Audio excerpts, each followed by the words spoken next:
Welcome to the Nonprofit Exchange. Stories, tools, and wisdom shared by leaders for leaders to help you raise the bar on your own excellence and release the potential inside of you. Now, here's today's show. Welcome to the Nonprofit Exchange. Today we're talking about workforce development as a team sport, and why nonprofit leaders have a unique role in helping people imagine and pursue a future they may not yet see for themselves. Our guest is Ton-Quinlivan, CEO of Futuro Health and a nationally recognized leader in workforce development, education to career pathways, and economic mobility. Vaughn has worked across the public, private, and nonprofit sectors, including prior service as Executive Vice Chancellor of the California Community Colleges. Her work has focused on helping learners, workers, employers, educators, and community partners align around pathways that lead to opportunity. The heart of this conversation is simple and powerful.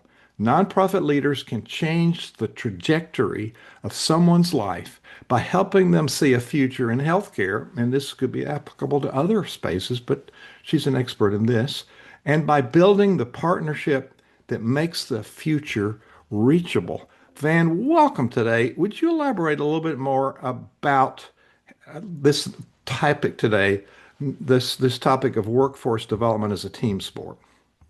Well, Hugh, I'm delighted to join you and your nonprofit leaders on this podcast and share more about workforce development, the role that they can have in order to improve connections between community members and good jobs, as well as unlocking opportunity.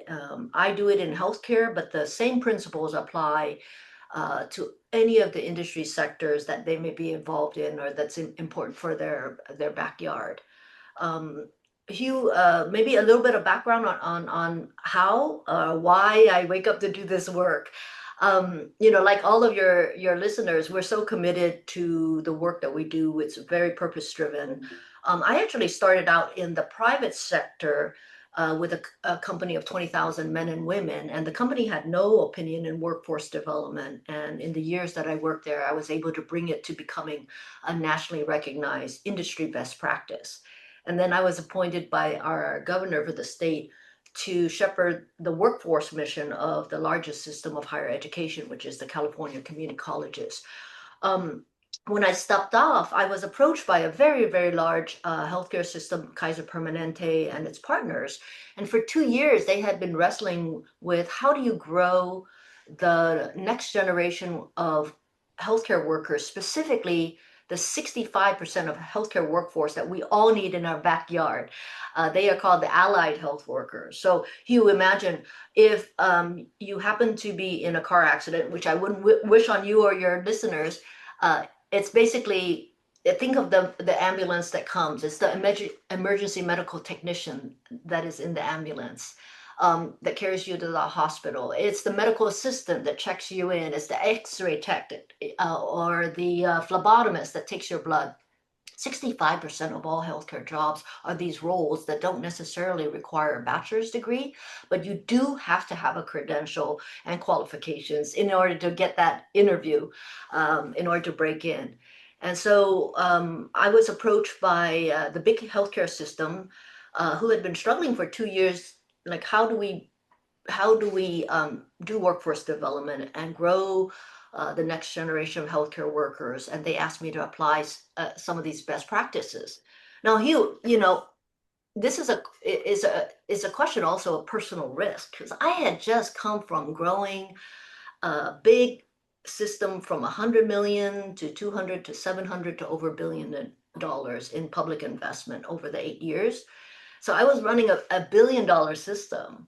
And then here I was being asked to create a startup, right? A blank slate. And I thought, well, what if I fail? What if I can't solve the problem, right? The problem space. And so, like, everyone who's sort of, it feels like you're at a career precipice where it's like, do I step off or do I not? Do I stay with what is safe?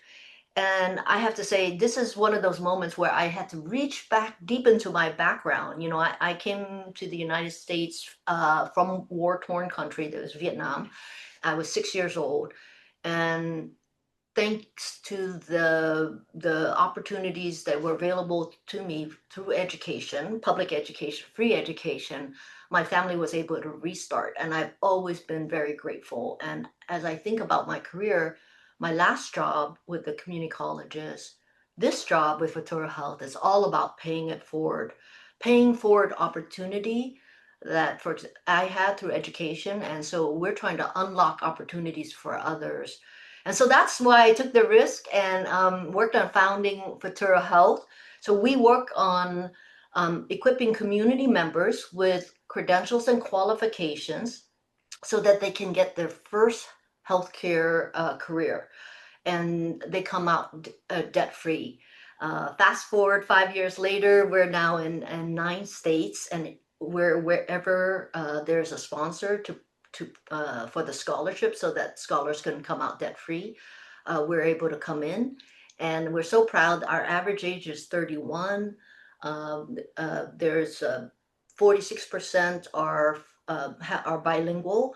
The 90% come from multicultural communities, so we're able to get a workforce that is reflective of the communities being served. And the reason why it's important, whether it's rural or urban or multi languages, is that in healthcare you get better healthcare outcome when there's trust between the healthcare providers, the caregivers, and the patient. And so starting with a workforce reflective of the community is so important. And so just I'm so pleased that I can wake up every day and unlock opportunities for our community members and get them their qualifications and credentials. I can see and hear the passion in when you talk about this. So let's unpack a couple of these things that you've highlighted. Many of us have started, like we started a nonprofit. We're probably not an expert in running a business, which is a nonprofit, for a purpose business, a non-tax organization. So that's a lesson in itself. Plus, part of this work that you're doing is collaborative. You're putting together the education sector, the healthcare sector, the government, the nonprofit, maybe even churches and social, like Rotaries and whatnot. So we don't do this in a vacuum. So talk about how all of us, I mean, this is the health of the community of what you're talking about. It's not an isolated channel by itself or a silo. So talk about how important it is for us to learn how to work together. And this is benefiting everybody in the community. So would you explore this collaborative work a little bit, please? Yes, and it's not just collaborative work between all of us who are in the community organizations, but even employers, when they start having to struggle with their lack of talent, or what I call a talent puddle instead of having a talent pool, um, their assumption is I got to jump in and I have to solve everything on my own, which means that they're going to have to build it from scratch. And so, in healthcare, for example, you begin to see some healthcare providers, healthcare system building their own medical school, building their own nursing school. But in the allied health area, which is a wonderful entry point into healthcare, this is where it makes more sense to think about workforce development as a team sport, not an individual sport. And so, why do I say this? I say this because there is just not enough resources that any of us have in order to solve all the different occupations, the different skill sets for all the communities that we represent. And so, it's more important to think about how what is the best and highest use of each of the key stakeholders in workforce development. And the way I describe it is it's a three-legged stool. So you always have to have the employers in workforce development, because at the end of the day, they are the ones who can define the skill sets and they are the ones to hire. So you always have to bring them into the picture. The second partner are the education entities. They could be public, private, or some combination in between. And the point of the education partner is not necessarily to offer up what they currently have, but it's to close the gap between the cohort of students where they are, the learners where they are, and what the employers need. So I'll give you an example. When I was in the energy sector, where people were falling down on the pre-employment test was actually spatial reasoning and physical conditioning, Ah, right? So the gap closure program was an intro to energy fundamentals. It was spatial reasoning, which is really a fifth grade book on a workbook on spatial reasoning. Think about like the Rubik's Cube, if you were to like move it in different ways, like when it turns, when it turns, when it turns, like, how do the pieces fit together? And then there was there was a gym teacher who then incorporates soccer as the standard activity to get everybody back into shape for the physical conditioning. And then one more thing, for most adults, our pre-employment test back then was a time test, and most adults, if you're out of practice, it's not something that you're going to do well. So basically, the curriculum was a 3-month one and incorporated all that in order to close the gap to get to bring the community, into a higher uh, pre-employment passing rate. So that's an example of what can be done. So that's the second stool. The third stool are really us community organizations, right? Because it's not the day job of employers to go out and deeply engage with communities in the way that we want them to invite the community in. But we are already connected to the community and trusted by the community and can do a much better job getting out and deepening and inviting others to think about careers. Have you thought about this option? And it's just not healthcare, but any of the good jobs. And so the community needs a trusted partner to come and invite them in, but to also decode what is involved. So maybe there's screening, there's some evaluation that is done so that we can develop a better pool that then the employers can invest education in order to cultivate a better talent pool. So 3 partners, that is the magic of workforce development, where it's a team sport: the employers, the educators, and the community organizations.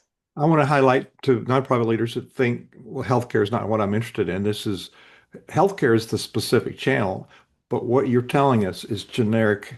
Uh, we're all looking for qualified workforce. So one of my skill sets as a conductor is facilitating meetings. And so one of the meetings in Lynchburg, Virginia, where I live in the South, by the way, was all our workforce development, and it was a coalition of 20 different nonprofits, including the local community college, and the local hospital is a nonprofit. So, we have for-profit, nonprofit in education and in healthcare. So, what it taught me, I'm not an expert in healthcare, but it was workforce development. It just comes to my mind that here I am, I don't even know about it. I was amazed at how much goes on underneath the surface and how do we help cultivate the talent. And I think one of the bridges is for people who need encouragement. They need training, but there's other things they need to climb out of where they are to seek their possibility. And so I was 18 when I stepped in front of my first choir. Somebody recognized I was nothing but potential, but they recognized it was there. So I started a 40-year career because somebody saw potential. So talk about how we can all work together in helping people who might have the ability, but they haven't got the pathway. So part of your work is creating the pathway, isn't it? Yes, the pathway, navigating the pathway is actually very difficult and very, is not obvious to most in the community. And so I'll just give you, I thank you, Hugh, for giving your example. Let me just give you like 3 examples. So Margaret O, she was in her 30s. She was a security guard at a hospital, and she started having to care for her mother who had cancer, and saw our flyer, the Futuro Health flyer, and decided to become a phlebotomist, which is the person who draws your blood. And so she went from being on the sidelines into a direct care role, debt free, through our work. So that's Margaret, who sort of had a mid career change. Or Justice. Now, he got laid off during the pandemic, and he had a thought that he wanted to go into nursing, but he was actually working at a noodle shop making money, trying to save up. And so his aunt had heard of Futuro Health, and so he applied quickly on the website. And so he became a medical assistant, came out debt free, and he's now working in healthcare, getting the healthcare experience to see if he likes it. And he does. He's been promoted multiple times, and now he's taking advantage of his company's tuition benefit in order to become a nurse. Or Yoshiko, who is now empty nested. She used to run a retail store. She empty nested, has a bachelor's degree, but during the period in which she stopped out from work, you kind of lose touch with the place of work. So she applied to Futuro Health and became a patient care representative. And I'm so proud of her because she went into an interview, a panel interview of five, which can be very intimidating, including two doctors. And she was able to answer the questions and able to get the offer. So I think we have a lot of talent sitting on the top sideline in our community, and it's going to get harder and harder and harder to get talent into not only our own organization, but all the different types of industry sectors that fuel our economy. Hugh, I want to just share like three numbers with your audience: 12, 7, and 4. So roughly 50 years ago, we had like 11.7, so roughly 12 working age adult for every person who is over 65. Our nation is aging tremendously. Today, there's 7 working adults for every person over 65, and soon enough, there will be only 4. What does that mean? That means that it's not just the healthcare worker, but the person who's going to work in your bakery shop, or driving the cars, or working in the library, so or in our respective nonprofits. So there's going to be a competition for talent, um, just by virtue of our nation aging. And so we need to kind of all learn how to do workforce development and grow our own talent, where we in the past may have been able to just transact, post for the talent, we get it.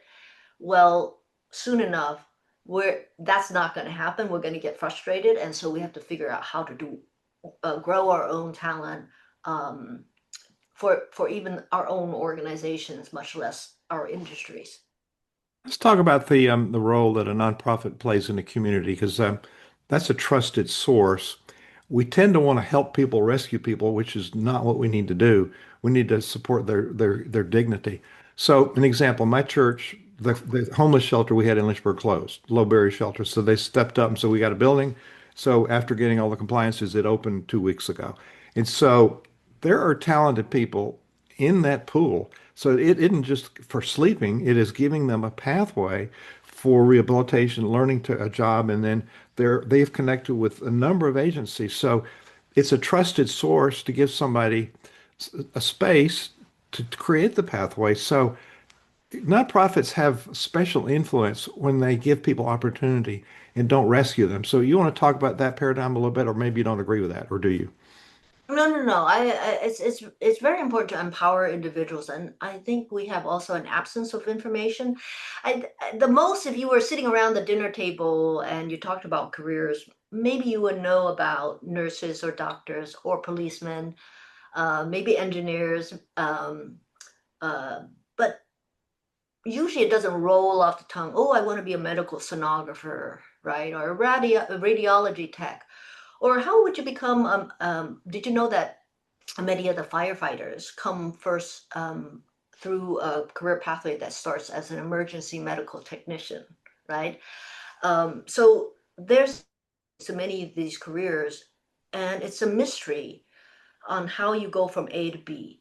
And so nonprofits, I think, are particularly well suited in their trusted relationship to kind of decode for individuals, how do you navigate from here to there, but also building people's confidence that they can go from here to there. And I think that's one of the things I'm super proud of. Even my organization, we do it very well. How do you on ramp people into an education journey to get their credential, especially most adults? It's been intimidating because it's been a long while.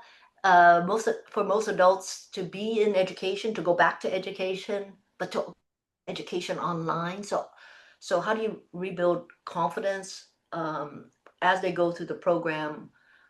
Probably the hardest is even to make the move to apply for a program, right? I mean, that's not a small step for a lot of adults who've been out of the workforce. There's a forgotten sector that I have a passion for, and Oh, it's accessibility. So to put accessibility as part of inclusion, so we have, last time I looked, 28.9% of our population we call disabled, including invisible disabilities like PTSD. Those are very skilled, very talented people, and we tend to forget about them. How can we access? That's a skilled community. That's part of the workforce, isn't it? yes, and then you have to think about like what's the career pathway and what the match of the skill sets. But like, I mean, others on your who are your listeners will be better able to talk about what's are good roles that match in their communities. But I can tell you for one, there's a set of mental health, behavioral health roles called peer support specialists. Hmm. So it requires you to actually have had lived experience. So if you have lived or know someone who has lived with the disability, then you can help others navigate their situation. If it also applies to like if you have recovered from alcoholism or a drug use situation, you could also be of help in coaching others as they go through their journey.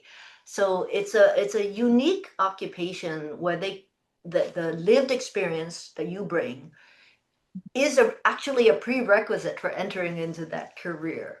So there's so many careers out there, it's just unknown. And this is where community organizations can really help. Um, Hugh, before we leave this topic, I wanted to also say, um, nonprofits also have a role in providing work experience to college students or graduate students. It is so difficult right now, especially with AI entering the workplace and taking over a lot of like task-oriented duties. Many of us started as analysts or coordinators or some of these roles where we're just learning kind of through repetition and watching others, and they can easily be done through AI tools. So I had to think about it myself. It's like, how do I proactively invite college students in their gap year, in their summers, to come to my organization and learn about nonprofits and contribute, frankly, their AI and most recent knowledge and help us solve some of our workflow issues or see if they can do something a better way because they think about things so fresh. So we and college are just wanting those opportunities for their students. So highly suggest reaching out to college career centers, Perfect. finding Perfect. and creating a pathway for them to come to you. Well, and they've got some expertise, but we got data. There's still the human part of implementation. So that takes humans. So let's talk about your website just a minute. Oh, Um, yes. Give us the link where we can find your website. Yes, please go to futurohealth.org. And Futuro is like the word future, but just with an O, futurohealth.org. And my favorite parts about this website is when you click under for scholars, there's all these stories, video vignettes, like meet our scholars. Sorry, go ahead and meet our for scholars, meet our scholars. The wonderful video from the voices of people who have participated in our program really just come through and how life-changing the work is. And I'm so proud that we can do this work every day. And then, of course, our course and career catalog right there. If you click the first link, career program and course catalog, you can see the range of programs. And we not only focus on getting people the technical credential that they have to have, but we double down on the essential skills, the soft skills that are so critical to healthcare. And so we have a human touch healthcare that 100% of our scholars go through before it unlocks the scholarship to the technical training. Love it. Futuro health.com. No, Let's no, .org, dot .org. org. I'm sorry, dot org. forgive that. So, a couple quick closing questions. One word that describes a healthy workforce ecosystem. Collaborative. What's more And important? accountable. Can I say accountable too? Amen. Amen. The most overlooked partner in workforce development. Um, the employer. One question every nonprofit leader should ask a local healthcare employer. Every question a nonprofit leader should ask a local health employer. Um, what is your pain point on hiring? What gives you hope about the future of healthcare workforce development? The urgency. Van, this is great. You've helped me realize that the idea that nonprofit leaders have the power to change the trajectory of someone's life.